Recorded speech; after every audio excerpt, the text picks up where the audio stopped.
Hey everybody. I am a little less than an hour away from my mom's 75th birthday party.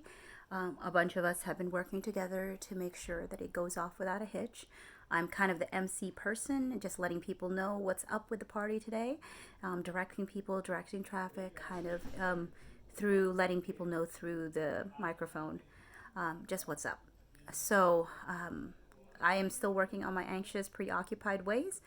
And so today I tried by sending a message to the person I was interested in before and to see if he would be willing to go for a walk with me on Saturday. So one of the ways I was trying to train myself was to not quantify my question. So I said, do you have an hour or two to go for a walk on Saturday? So now, like, oh, well, would you be willing to, or are you okay if, all of those things where it really shows like trepidation and fear and all these different things. I'm trying to work on really just asking for what I want, and being okay with the response. So in my head, I was like, knowing him right now, he probably, I don't, from his actions lately, I feel like he's not comfortable yet. And most likely he will be polite like he always is. And he's going to give me a response back. But most likely it would be something like, I'm busy. I have to do something. Which is what his response was. So his response wasn't surprising. But part of the reason I did it, to be honest, was also for me to feel what I needed to feel. Like I wanted to see how is my growth going in regards to things. Because I remember one time when we were talking weeks ago, and he had said, "Do you have a problem when I say no?" And that really stuck with me because I'm like, man, do I have issues when people say no to me? And I realized that also stems from the fact that I never was given freedom to say no a lot, you know? And so it's kind of like when people have crossed your boundaries in the sense of like feeling like they can ask anything of you and you're supposed to say yes. And when you say no, they're like almost offended that you said no. That's kind of like what I've learned is my issue. That's why I think I had a hard time when he would say no, because I've always been expected to say yes. And so one of my biggest work was reaching out to him because that is really what I wanted. I also didn't want to presume I knew what he was going to say, but at the same time, I still had a good sense what he could potentially say and most likely would say and actually did say. But I wanted to see, would I be tormented? Would my heart be feeling a particular way? Would I be okay? Because I wanted to see, is my heart getting to a place where I really do view him as a friend and I'm not wanting more? And I think I'm there. I have moments where I think, oh, am I there? But I think I am, because my heart didn't break in a way. Because I'm like, okay, well, maybe next time we can still hang out. Because to me, there is a place for friendship still there. But obviously, that's a two-way street as well, and it's only possible if he's comfortable with it, and he may not be really comfortable with it yet, and may not be ready for that yet. And what if I think I am ready for it and I'm not? But I just feel like I might be because how my heart responded, like maybe a week or two ago, in reaching out to him versus how my heart responded when I sent him this text. And also, he usually tries to only like respond once. Like he spaces out his responses. And so part of me is like wanting to go, like if I text him a particular thing, am I texting him for what reason? So wanting to know my motivation behind the things that I do.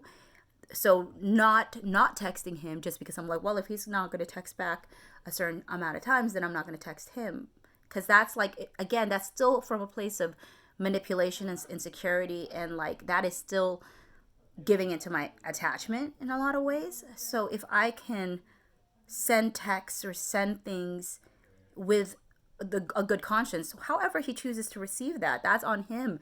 However he chooses to read that or not. But if I know from my own heart, like I'm coming from a good place, then that's all I can really do at that point. So so some of my actions lately have been me going, how long can I go without contacting him? Do I have a conscious understanding of like not talking to him? Like, do I feel that a lot? Like, what am I thinking? What am I feeling? Like, I'm trying to be more aware so that I can start working fully through all of these attachment stuff. So at first I thought I was going to be ready to jump into a new relationship right away, like meet somebody, like I'm ready to go, let's go. But I realized that I have a lot of work to do. I have a lot of work to do inside of myself. So because I have a lot of work to do inside of myself, like I'm not going to invite somebody into my life yet. I think that when the time is right, I'm going to know. But right now the time is not right. I got a lot more things to do, and I was watching these things about like people going no contact with somebody they were interested in before or who they had been dating, and they did these no contact things for the very purpose of like trying to get back with their person, and so that's why I was like, I don't want to do that. Like I don't like to play those kind of games. Like I don't plan on getting back together with him. Not that I was ever together with him, you know what I mean? But not at the current state that we're in. Like, I know that if we hung out as friends right now, there would be still zero chance of us getting back together. I mean, having a chance to be together. Not because of from coming from him, but coming from me. Like, I finally, having a distance from him and seeing myself as well, what he chose to show me about me, is that I've got a lot of work to do, but I also got to see he's got a lot of work to do. And I think that when we both get healthy, we don't know if the very things that attracted us to each other before would even be there. Because sometimes they say that anxious, preoccupied, and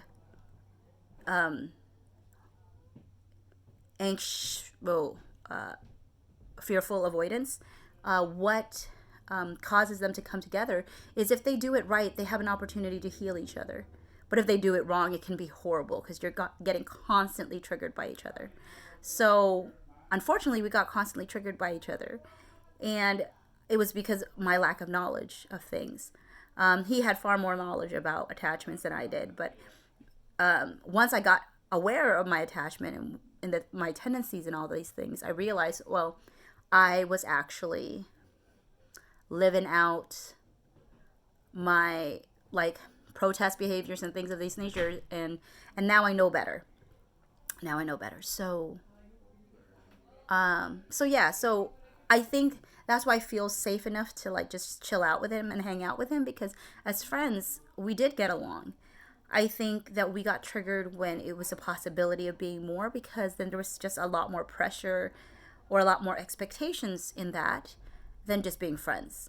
And so I'm just hoping that he's going to start to feel comfortable with the idea again. I don't know what he looks like with his friendships. I don't know if he is typically comfortable hanging out with his friends, or if he usually is in a group setting and he doesn't usually hang out with opposite sex people, friends, or not, unless, or if it has to always have some connotation of more in his mind. I don't know. But see, also, there you go. There's a lot of my attachment still showing up. And a lot of the way my attachment was just showing up there was I was talking a lot about him and trying to think about what he was thinking, what he was feeling. This is something I'm growing in, you guys. Like, I know that's his deal. And I can't be, like, spending my energy, my time with all that stuff. So there's a whole lot more work. A whole lot more work. But I'm getting closer, you guys. I'm getting closer. So I'm excited. All right, I'll talk to you guys later.